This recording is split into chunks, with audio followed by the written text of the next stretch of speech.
Hello, Quentin, is it? Yep, that's me.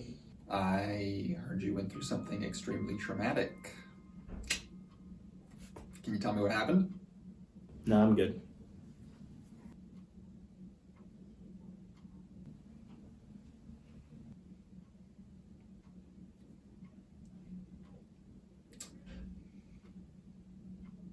How about now? A little longer.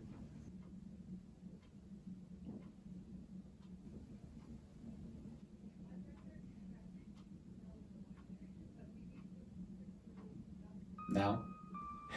Alright. It started when I committed one of the worst sins man has ever made. Pizza Hut? I watched an anime. There's more.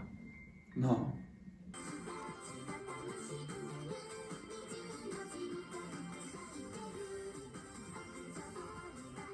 Oh, hey, there's a movie.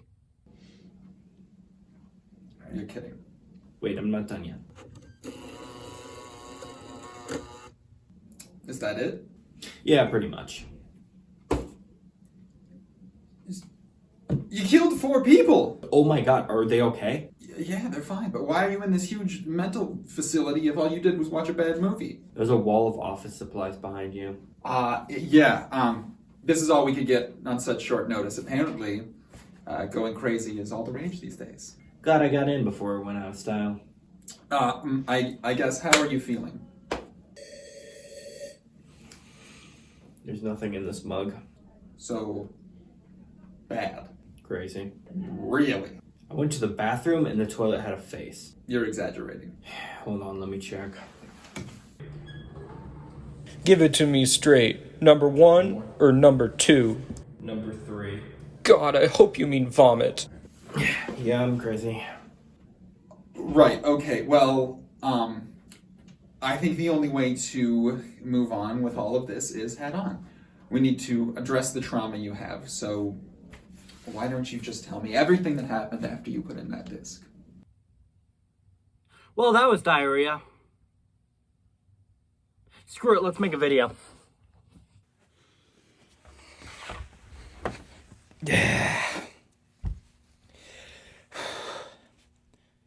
Have any of you heard about School Live? If there's one thing I've learned about myself, it's that I love the more obscure, dumb, and weird. Spider-Verse is incredible, but have you ever seen Rover Dangerfield? Of course you haven't, you're weak! I've seen The Boss Baby more times than films I actually like. And today we're going to be looking at the 4th sin, anime. Based on my appearance and smell alone, you could probably tell I watch anime. And not the kind you might think. I do dabble in the Kobayashis and the Murder La Murders, but I also like the less talked about animes. Like a little anime known as School Live. This show is incredible and easily one of my favorite shows. The story, the characters, the animation, the music, it all combines to make an incredible show that I can't recommend enough, even if you don't like anime. I apologize in advance for episode 9. The show follows Yuki, Miki, Kurumi, Risan, and the lovable dog Toromu. All 5 of them trapped in a school after the zombie apocalypse hits, and we see how it affects all the girls. It's such a great story that can get really sad and fun when it wants to. Of course there's more reveals and plot points, but I'll get to them later, so hold on to your britches. Now after making such a great show, any normal person would say, "Alright, good work, gentlemen. I'm gonna go home and give my wife a raspberry on her vagina." But Universal had something else in mind.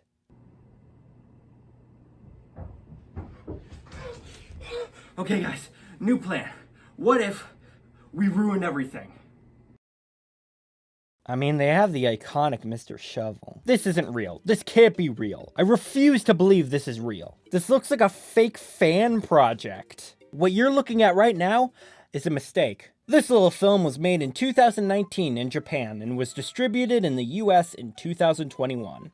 Critics gave it a I don't think they liked it. This was a bad idea from the get-go. You have a live-action adaptation with a director and screenwriter whose films average a 5 on IMDb, you hire idol members for the main girls, and you take away anything that made it special or even work in the first place. Live action adaptations are almost always terrible cash grabs, especially anime ones. We were so confident that we weren't even gonna get this in America, to the point where the Gakkō Gurashi fan subreddit made a fan sub of the entire movie. And from what I can tell, despite the official sub being out, neither Sentai nor Universal have tried to take down the fan sub. This was just a quick cash grab for an anime that, from what I can tell, wasn't even that well known in the first place.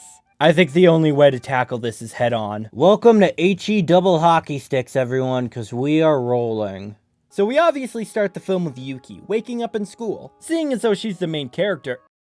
Or we start with Kurumi? Yeah, apparently we get the most baffling change in the first 2 minutes of the film. In the anime, Yuki was the main character because she was the one with the most growth and her perspective was the most different and interesting. She was also a great break from the tension and fear that the zombie apocalypse provided. Even then, all the girls got enough screen time and growth that it felt like every character was important. Here, Kurumi is the main character. Why? I think it's the film trying to be quirky. Of all the characters to focus on too, why Kurumi? I mean, I have nothing against her, but the poor gal cannot carry a movie, especially since there's already a character that I think can fill that role. So then we meet Megane, the friendly new teacher. Nurse! She doesn't even seem to be new. Her being a new teacher made her feel really sweet. Yeah, wait, actually, wasn't Megune a teacher anyway? Like, didn't they have a scene, like, not here, but like, yeah, like right here. She's teaching right there. Why is she teaching here? What? Why make her a nurse? Like, wasn't she just a nurse for one scene? Yeah, wait. She was just a nurse for one scene? And now she's a teacher. Why was she a nurse for 5 seconds? What was the point of that? She even seems like she wants nothing to do with Yuki. They were both friends in the original. Why does... Wait, we finally get to meet Yuki? Finally, we're getting back on track! This girl was so sweet and charming.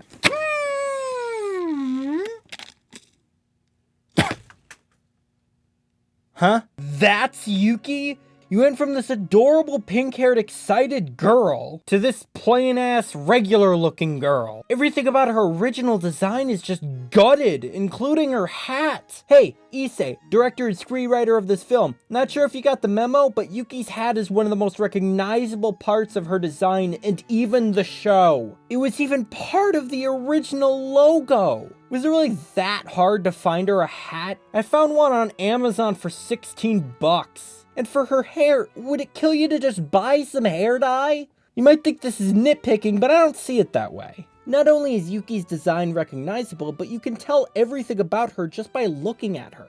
She's a fun-loving, energetic, and childish girl. Now look at her. Bright pink hair, a cute hat with ears, bright pink frilly socks, and a pink backpack with wings. All of this matches with her personality and lets the audience know who she is with just a glance. I get colored hair is very much an anime thing, but someone can just dye their hair.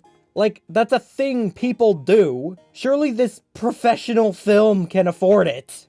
In fact, you know what? I'll show you. See? That wasn't that difficult. Alright.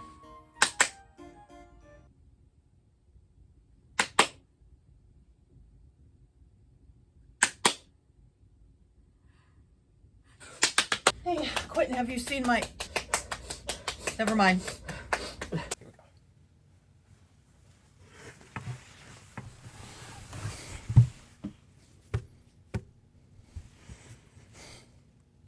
It's funny because the most show-accurate part of the entire movie is the damn Mr. Bear plush. And to be fair, that is spot on. So Kurumi went to the nurse after falling in track. Why? Because she was too distracted by a boy she has a crush on.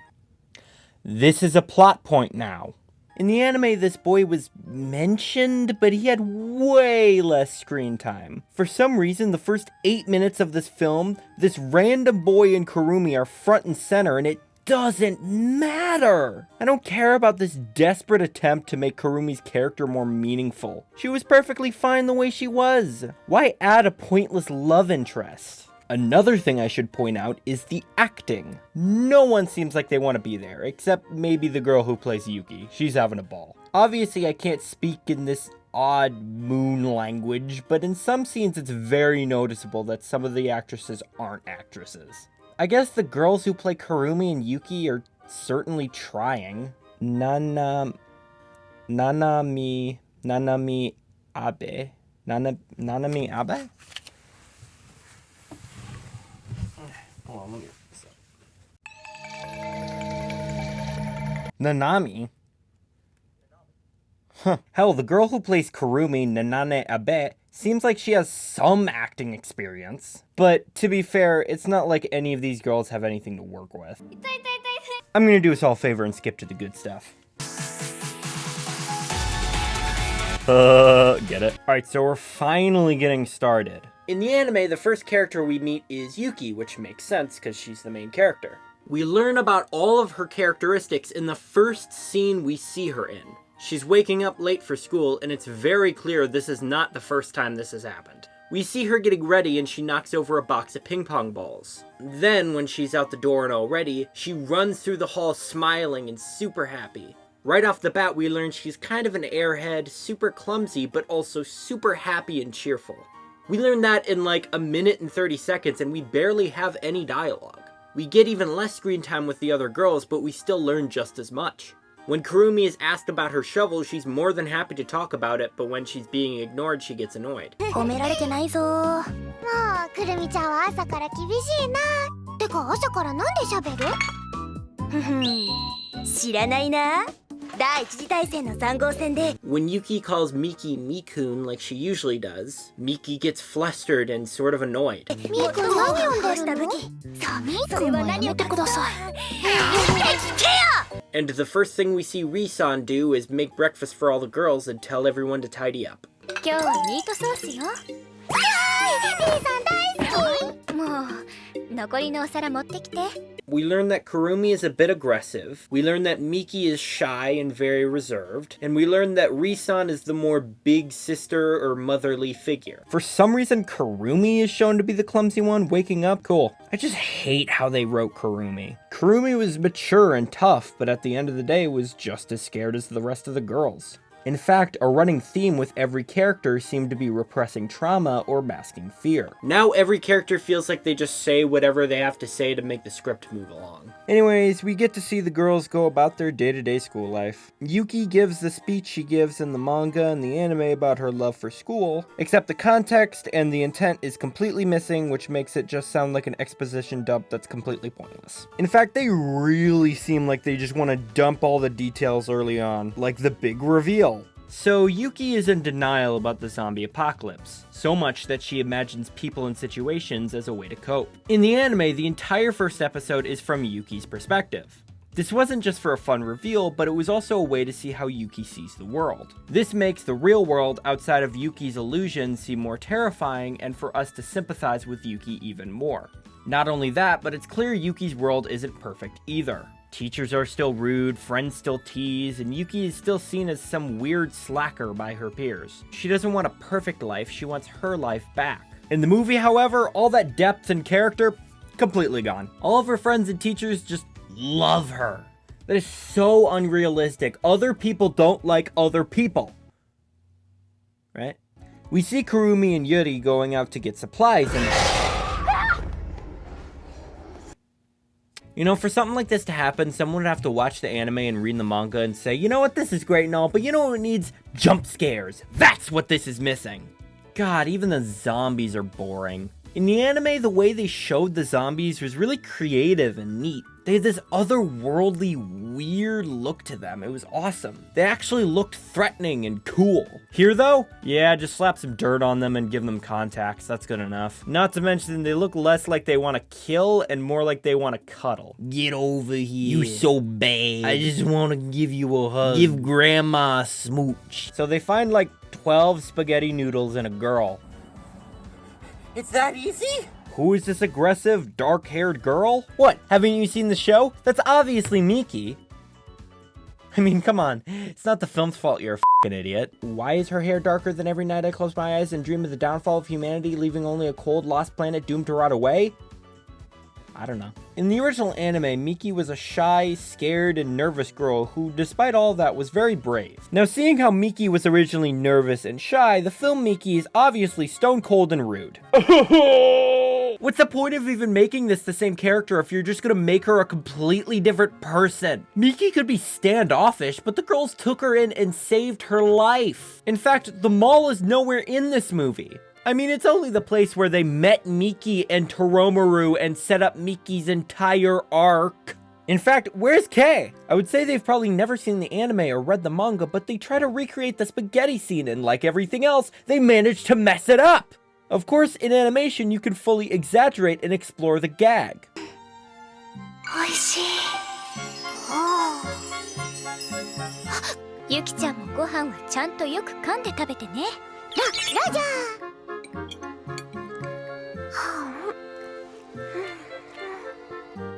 おいしい。そこは真似せんでいい。先輩嫌いです。But in live action, it's just clumsy and awkward.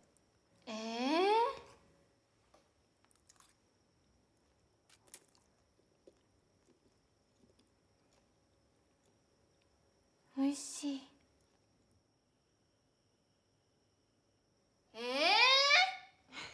So Miki confronts Kurumi and Risan, and they tell her the epic origin story. If there's anything I will give props for, is that Yuki's reaction to the zombies is pretty realistic. I mean, that's a lot of zombies. But screw characters we actually care about, we get to worry about Kurumi's crush. Why? Stop making me try to care about this guy. Just because he's epic, nice, and handsome doesn't mean... Oh, god damn it. So the next morning, Miki hatches a crazy plan to escape. As any Miki would. It actually seems to be working until Yuki, Kurumi, and Risan butt in and ruin it. A bunch of stupid stuff happens, and Yuki and Miki are stuck in a car, and they have this stupid scene where Kei dies in front of Miki's eyes. In the original, Miki and Kei were trapped in the mall for days. Kei walked out because she couldn't take being trapped, despite Miki wishing to stay put. Miki didn't know what happened to Kei, which added to her uncertainty. Sure, we eventually found out, but that was after Miki learned her lesson. Here? So Yuki saves Miki's life in a scene that just looks freaky. In the original, Yuki's expressions whenever she would hallucinate always read as wide-eyed innocence, but here she just looks creepy. So they all get inside safely, and Miki and Yuki talk. Don't look at the camera! So Yuki and Miki become friends, and in the next scene, she joins the school life club. I know I'm skipping a lot, but I should probably wrap this up before... This costume spreads to my voice. Uh-oh. So the girls find it. Give me a minute.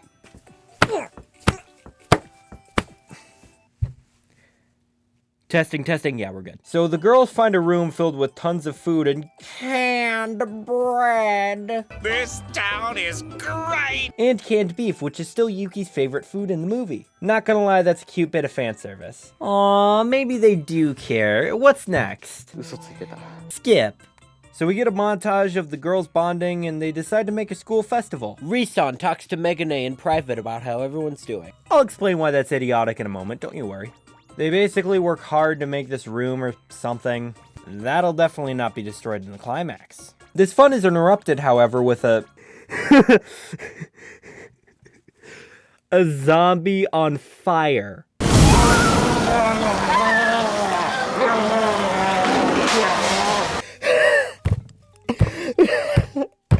Okay, I'm fine.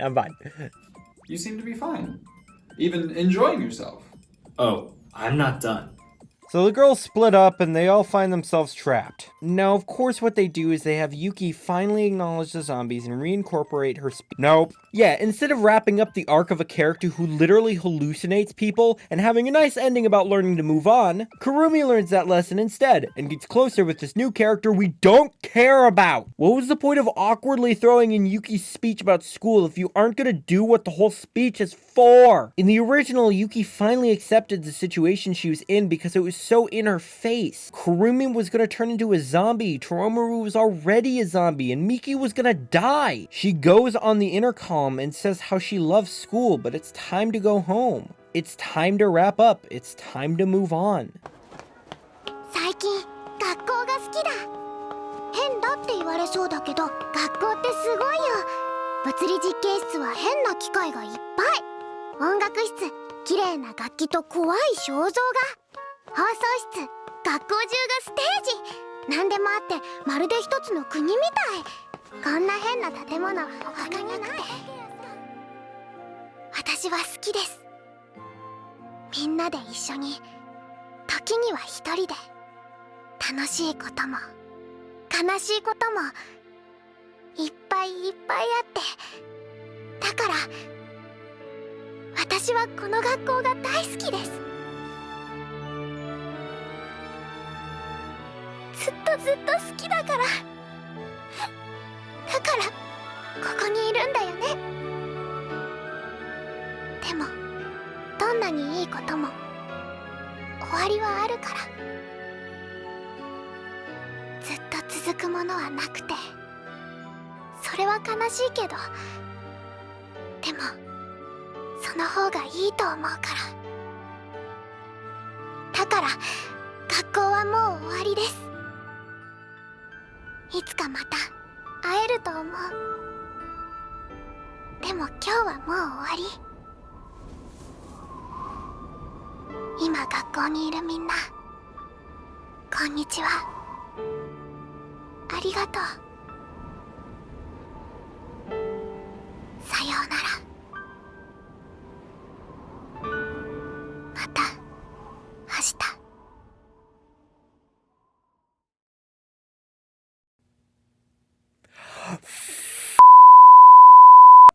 That! In the movie, we get to see Kurumi get confidence and slay some zombies, and that's the climax! Oh, and also Megane has been dead for a while, and just another part of Yuki's trauma-induced hallucinations. I'd feel bad for spoiling, but I'm so done at this point. I will literally pay you not to watch this movie. Name your price. In the original anime, the show started with all 4 of the girls together, and then in episode 4, we go back and find out how they all meet. Then, in episode 6, we find out Megane was all part of Yuki's hallucinations. She died before Miki got to meet her, and like all of Yuki's delusions, Miki was confused about who Megane was. The timeline was all over the place, so we could start the series knowing Megane and Miki, but also see how all the girls met and do a twist a good chunk into the show for it to sink in better.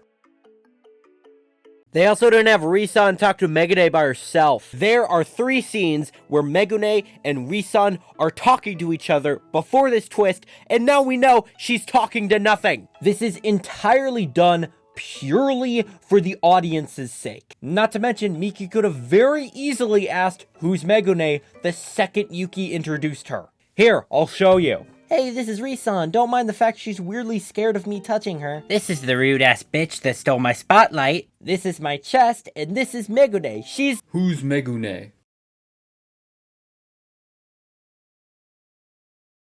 And then they have the balls to try to wrap up Yuki's arc by her just saying her revelation instead of, oh, I don't know, showing and implying it in a speech of some sort. If only there was some way to do that, but you know what? I'm not sure how you would do that. We need jump scares and more action scenes. Character development? Nah, people who act like people? Add another character, and if they don't have dark hair, I swear to Christ! So the girls graduate and the scene desperately wants me to care, but I just want the film to be over at this point. They get into Megane's car, drive off into the moody clouds, and the film is over. I think I need some fresh air. And here we are. Wow. That was a lot. I think that the only way for you to get better is to get some closure with this movie. You need to finish the review. I'm not sure if I can. Just let it out. I promise you'll feel better.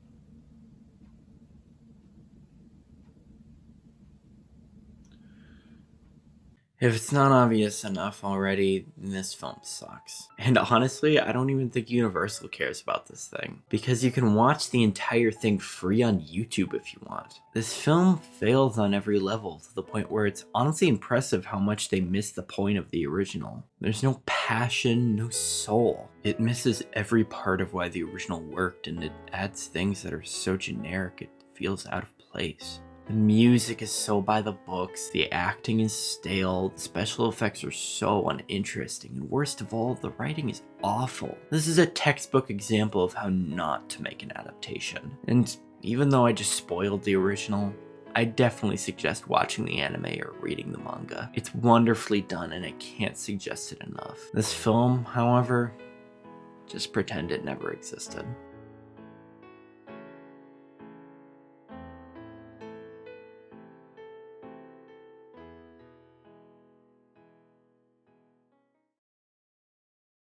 So, how do you feel? You know what? I think I do. Well, how about that? So can I go home? No, the police are on their way.